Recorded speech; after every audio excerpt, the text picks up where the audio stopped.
Hello सभी को, सार्थिक physics में फिर से आप लोगों का स्वागत है। चलिए हम लोग सेंटर ऑफ मास का रिवीजन कर रहे थे। इसमें हम लोग आज जो वो टॉपिक देखने वाले हैं जो एग्जाम के पॉइंट ऑफ व्यू से बहुत ही इंपॉर्टेंट है। आज हम लोग का टॉपिक है centre of mass of continuous mass distribution. मतलब ये हुआ कि कोई कंटिन्यूअस, जैसे रिजिड बॉडी होता है, रिजिड बॉडी का मतलब जैसे हुआ रॉड आ गया, सॉलिड स्फीयर हो गया, स्फीयर हो गया आपका, हॉलो स्फीयर, आपका डिस्क हो गया। इस तरह का बॉडी का और यूनिफॉर्मली मास डिस्ट्रीब्यूटेड हो या नॉन यूनिफॉर्मली मास डिस्ट्रीब्यूटेड हो, ठीक है। अगर इस तरह का बॉडी दे दिए तो उसका सेंटर ऑफ मास कैसे हम लोग निकालते हैं। पॉइंट मास के बारे में हम लोग पीछे वीडियो में हम देख चुके थे कि अगर पॉइंट मास रहेगा तो उसका सेंटर ऑफ मास हम लोग कैसे निकालते हैं। अगर जो भी स्टूडेंट अगर नए होंगे तो पहले पीछे का वीडियो जाकर देख लें तो ज़्यादा बेटर आएगा, ज़्यादा मज़ा आएगा इस वीडियो को देखने में, ठीक है। तो चलिए हम लोग इसको स्टार्ट करते हैं। चलिए हम लोग क्या कर रहे थे, इसमें कंटिन्यूअस मास डिस्ट्रीब्यूटर में सबसे पहले एक रॉड लेते हैं, जो एक थिन रॉड लेते हैं जिसका ब्रेथ जो है काफ़ी कम है। ब्रेथ क्या है? काफ़ी कम है। ब्रेथ मतलब है ही नहीं इसके पास, ठीक है। बस ये दिखाने के लिए समझिए, इसका जूम फिगर है, इसको जूम कर दिया गया है और जूम करके आपको दिखाया जा रहा है कि इतना ब्रेथ है, लेकिन ब्रेथ रियल में इसके पास है नहीं। सिर्फ इसके पास क्या है, एल लेंथ का है और उसका मास एम है। हम सबसे पहले क्या लेते हैं कि सबसे पहले यूनिफॉर्म मास डिस्ट्रीब्यूटर लेते हैं। अगर एक ब्लॉक से आप लोगों को पता चल जाएगा कि इसको बनाया कैसे जाता है तो नॉन यूनिफॉर्म भी आएगा तो आप लोग वहाँ पे आराम से बना सकते हैं, ठीक है। तो एक कौन सा ब्लॉक किस तरह का टाइप का रॉड ले रहा है, यूनिफॉर्म मास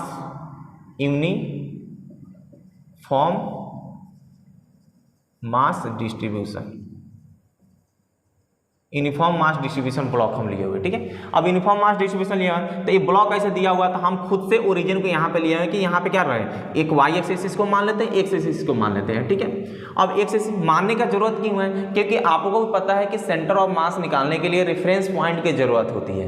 मतलब आपको पता होना चाहिए कि कहाँ से हम लोग का लेंथ लेना है, तो हम ओरिजिन मान लेते हैं जहाँ हम लोग का रेफरेंस पॉइंट होता है। इसलिए हमको एक्स एक्सिस और वाई एक्सिस यहाँ पे लेना जरूरी है। तो हम एक्स एक्सिस और वाई एक्सिस खुद से यहाँ पे डिफाइन किए, ये यहाँ पे ओरिजिन हो जाएगा। हम क्या किए, यहाँ से एक्स लेंथ पे एक छोटा सा मास छोटा सा मास यहाँ पे लेते हैं एलिमेंट्री, जिसको मास बोला जाएगा, जिसका मास डीएम हो जाएगा और इसका लेंथ कितना हो जाएगा, डीएक्स हो जाएगा। लेंथ क्या हो जाएगा, डीएक्स हो जाएगा। अब जब डीएक्स हो जाएगा तो डीएम जो लिखाता है ना, डीएम इक्वल टू कितना होता है, तो लेमडा इंटू डीएक्स के बराबर होता है। डीएम का वैल्यू कितना होता है, लेमडा इंटू डीएक्स। अब डीएम जो होता है लेमडा इंटू डीएक्स होता है, जहाँ पर डीएक्स लेमडा का जो बोला जाता है, लेमडा आप लोग के लिए होता है a linear mass density, linear mass density. और लीनियर मास डेंसिटी होता कितना है, तो linear mass density m by L है। क्या आएगा, m बाई एल लेंथ रहेगा। अगर मान चलिए कि अगर ये यूनिफॉर्म मास डेंसिटी है, यूनिफॉर्म मास डिस्ट्रीब्यूशन है, तो आपको लेमडा m बाई एल होता है। हो सकता है कि लेमडा आपका वेरिएबल दे दे, हो सकता है लेमडा आपका वेरी करे, क्योंकि ये लेमडा क्या है, ये लेमडा क्या है, कांस्टेंट है ना।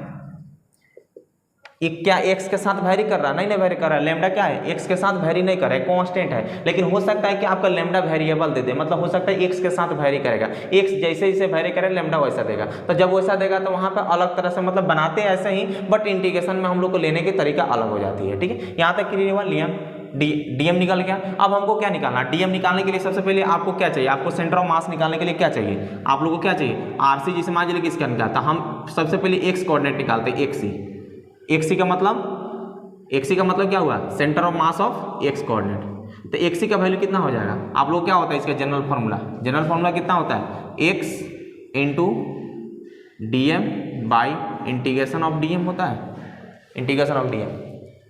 एक्स इंटू जैसे r into D M by integration of D m होता है। आर की जगह पे यहाँ पे क्या हो जाएगा, एक्स हो जाएगा।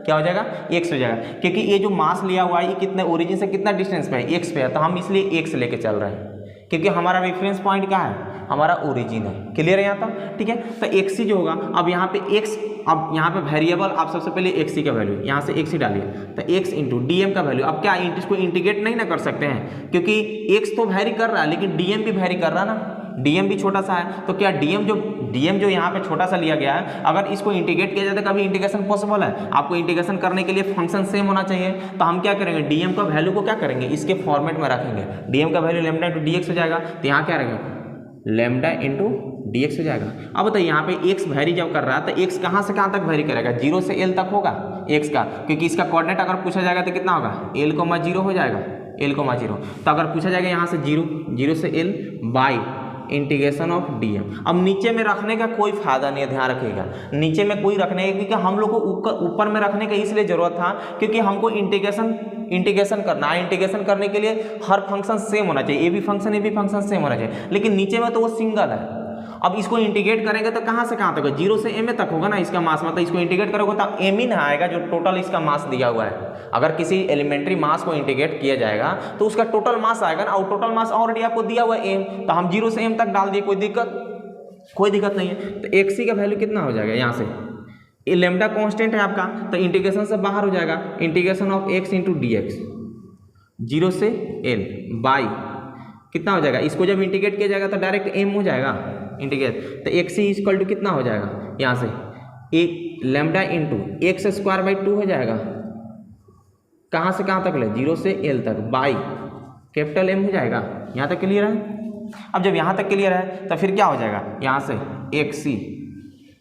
एक्सी इक्वल टू कितना हो जाएगा, अब यहाँ से लेमडा का वैल्यू कितना दिया हुआ है m/l, तो हम क्या करेंगे यहाँ से लेमडा का वैल्यू m/l इंटू, अब लिमिट यहाँ से डालेंगे तो कितना होगा, डायरेक्ट l होगा, l डालेंगे तो l स्क्वायर बाई 2 है, 0 डालेंगे तो 0 हो जाएगा, तो डायरेक्ट क्या होगा l स्क्वायर बाई 2, ठीक है, क्या हो जाएगा l स्क्वायर बाई 2 बाई कितना हो जाएगा कैपिटल M हो जाएगा, एक्सी का वैल्यू क्या हो जाएगा, एक्सी इक्वल टू कितना हो जाएगा, अब एक्सी इक्वल टू कितना होगा, m से m कैंसिल हो जाएगा, एक l से एक l से कैंसिल हो जाएगा, तो यहाँ पे क्या होगा l/2 होगा, क्या होगा l/2। ऐसे भी जानते हैं कि किसी भी रॉड का आपका सेंटर ऑफ मास कितना होता है, जब यूनिफॉर्म मास डिस्ट्रीब्यूशन हो तो सेंटर ऑफ मास कितना होता है l/2 होता है, कि नॉन यूनिफॉर्म में नहीं आएगा, इतना सोच लीजिएगा।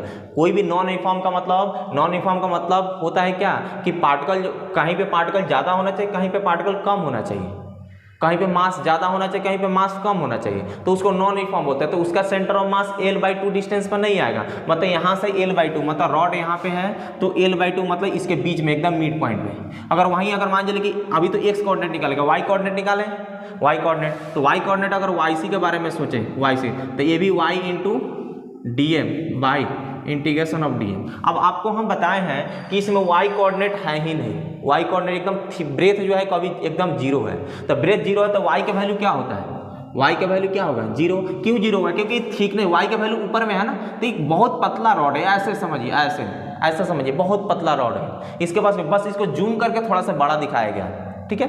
तो अगर इसके पास ब्रेथ है ही नहीं, मतलब y का वैल्यू 0, तो y का वैल्यू जब 0 हो जाएगा तो yc का वैल्यू कितना हो जाएगा 0, यानी xc का वैल्यू l/2 और yc का वैल्यू 0, मतलब इसका जो आपका सेंटर ऑफ मास होगा इसी पे आएगा, x कोऑर्डिनेट पे ही आएगा, x पर, और कहाँ पे आएगा, मतलब यहाँ पे आएगा।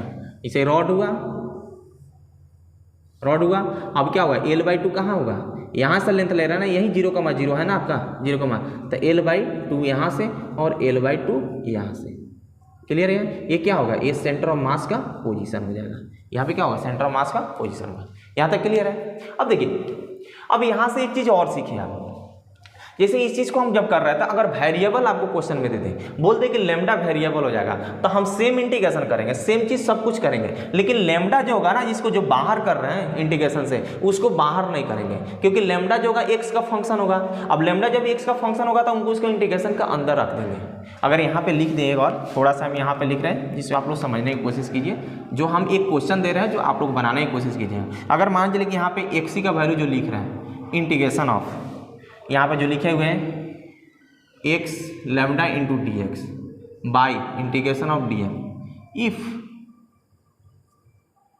लेमडा क्या होगा, इफ लेमडा इज वेरिएबल,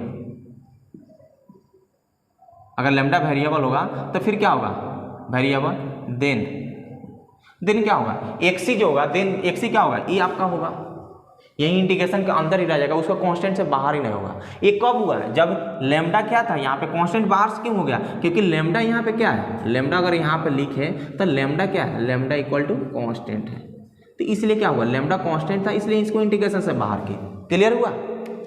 तो यहाँ पे लेमडा इंटीग्रेशन से बाहर नहीं करेंगे।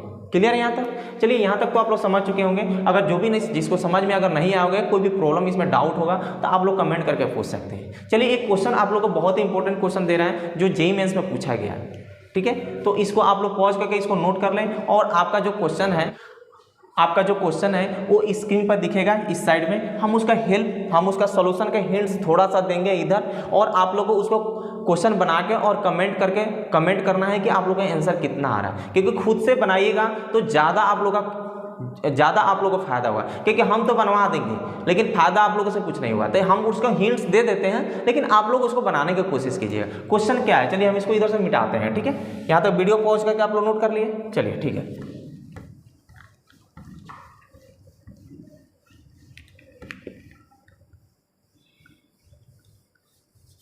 चलिए क्वेश्चन आप लोग को स्क्रीन पर दिख रहा होगा।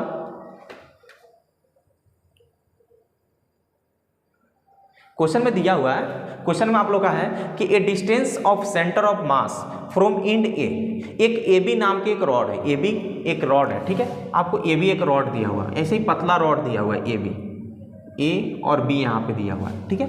आपको स्क्रीन पर क्वेश्चन दिख रहा होगा, ठीक है। ए बी एक रॉड दिया हुआ है जिसका मास डेंसिटी दिया हुआ है rho equal to rho naught into 1 minus आपको और क्या है x square by l square है। एल जो है आपका यहाँ से यहाँ तक का लेंथ है, ठीक है। एल जो है यहाँ से यहाँ तक का लेंथ है, रॉड का लेंथ है, ठीक है। जो आपका बोल क्या रहा है कि जो आपका सेंटर ऑफ मास जो हो रहा है, सेंटर ऑफ मास जो आपका आ रहा है, जो इसको ये आपका रो दे दिया हुआ है, जो एक्चुअली में ये रो जो दिया हुआ है ये लैम्डा है यहाँ पे, क्योंकि यहाँ पे लीनियर मास डेंसिटी आएगा। ये जो रो दिया हुआ था एक्चुअली में रो को जो रिप्रेजेंट किया जाता है वॉल्यूमेट्रिक मास, वॉल्यूमेट्रिक डेंसिटी को रिप्रेजेंट किया जाता है, लेकिन यहाँ पे क्वेश्चन में दे दिया तो हम लोग लेके चलेंगे यहाँ पे रो लैम्डा जो हम लोग लेके चल रहे थे ना, लैम्डा वहीं यहाँ पे रो के बराबर कर रहे हैं, ठीक है। तो कंफ्यूज नहीं कीजिएगा क्वेश्चन में, ठीक है। आपको बोल कह रहा है कि क्वेश्चन में फाइंड ये करना है कि पॉइंट ए से इसका सेंटर ऑफ मास का जो डिस्टेंस है वो दिया हुआ है कितना, गिवन में आपको लोग है कि पॉइंट ए से फ्रॉम ए जो एक्सी है आपका वो 3L बाई अल्फा दिया हुआ है, ठीक है। फाइंड अल्फा का वैल्यू फाइंड करना है। अब इसको कैसे फाइंड करेंगे, तो देखिए फाइंड करने का कुछ नहीं तरीका है, जैसे डीएम हम इसमें भी काटेंगे, छोटा सा यहाँ पे ओरिजिन ले लेंगे 0,0, यहाँ पे भी ओरिजिन सही एक छोटा सा काटेंगे, एक dx, एक्स लेंथ का क्या करेंगे, एक्स लेंथ ले लेंगे और इसको dx बोलेंगे, और इसका क्या होगा डीएम होगा। अब डीएम जब होगा तो उसको कैलकुलेट कैसे करेंगे, तो आप लोग को जैसे बोले ना लैम्डा इंटू डी एक्स करने के लिए एक्स ही अगर निकालना हो तो क्या होगा, इंटीग्रेशन ऑफ आपका X into D M by integration of D M. अब ये जनरल होता है, जनरल आपका फॉर्मूला होता है, ये चीज़ क्या होता है, जो आप लोग का डीएम जो होता है वो लैम्डा इंटू डी एक्स हर जगह होता है, क्या होता है हर जगह होता है। जब लीनियर मास डेंसिटी लेंगे तो एक्स सी इक्वल टू क्या होगा इंटीग्रेशन ऑफ, अब एक्स इंटू डी एम का value lambda into D x by integration of D m ही रहने देंगे, ठीक है। या आप लोग ले सकते हैं, आखिर में उसका मास तो उतना ही आने वाला है, ले सकते हैं, कोई दिक्कत नहीं है, यहाँ पे भी आप लोग ले सकते हैं, कोई दिक्कत नहीं है, कोई दिक्कत की बात नहीं है, ठीक है। अब लैम्डा इंटू डी एक्स हो जाएगा, ठीक है। बट लैम्डा यहाँ से इंटीग्रेशन से बाहर नहीं होगा, क्योंकि देख रहे हैं यहाँ पे लैम्डा जो है आप लोग का लैम्डा इक्वल टू रो है, जो आप लोग को क्या हो रहा है एक्स पे वेरी कर रहा है, तो हम लोग क्या करेंगे लैम्डा का वैल्यू यहाँ पर डालेंगे, जो आपका वैल्यू कितना दिया हुआ है, हम यहाँ पर रो इक्वल टू लैम्डा ले लिए हैं, मतलब lambda not equal to rho not ले लेंगे, ठीक है, ताकि आप लोग कंफ्यूज मत कीजिएगा, ठीक है। और फिर क्या कीजिएगा एक्स इंटू लैम्डा का वैल्यू कितना दिया हुआ है, lambda naught into 1 minus x square by l square into क्या हो जाएगा D x by integration of, फिर क्या हो जाएगा यहाँ से लैम्डा यहाँ पे भी डालेंगे lambda naught into 1 minus x square by l square into D x. अब यहाँ पे एक्स वेरी कर रहा है, अब एक्स कहाँ से कहाँ तक हमको लेना है, तो एक्स कहाँ से कहाँ तक 0 से एल तक होगा, तो 0 से एल, क्लियर है यहाँ तक।